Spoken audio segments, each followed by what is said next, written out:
ఇడ్లీ, ఊతప్పం, గుంత పొంగనాలు, దిబ్బ రొట్టె లేదా మినప రొట్టె, చల్ల పునుకులు ఇవన్నీను చెయ్యాలంటే ఒక బ్యాటర్ చాలా అవసరం. అదేనండి ఇడ్లీ బ్యాటర్. మరి ఇడ్లీ బ్యాటర్ అనేది కరెక్ట్గా మంచి కన్సిస్టెన్సీలో ఉంటే ఈ టిఫిన్స్ అన్నీ హ్యాపీగా చేసేయచ్చు. ఈ బ్యాటర్ని డిపెండ్ చేసే ఈ బ్రేక్ఫాస్ట్ అనేది ఉంటుంది.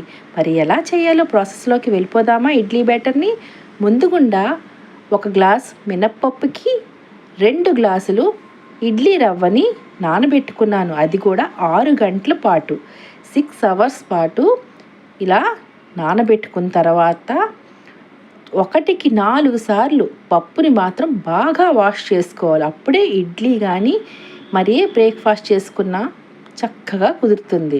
ఇలా వాష్ చేసుకున్న తర్వాత మిక్సర్ జార్లో వేసి ఒక మెత్తటి పేస్ట్ని చేసుకోవాలి. చాలా సాఫ్ట్గా ఇలా మెత్తగా ఉండాలి. అస్సలు రవ్వ అనేది బరకగా ఉండకూడదు, అంత మెత్తగా ఉండాలి. ఇలా ఇడ్లీ పప్పును రుబ్బుకున్నామా ఒక బౌల్లో వేసుకున్న తర్వాత ఇడ్లీ రవ్వని ఇలా వాటర్ అంతా పిండేసి ఈ రుబ్బులోని వేసుకోవాలి. ఇలా వాటర్ అనేది ఎక్కువగా ఉండకూడదు, లేకపోతే బ్యాటర్ అనేది కొంచెం పల్చగా అయిపోతుంది.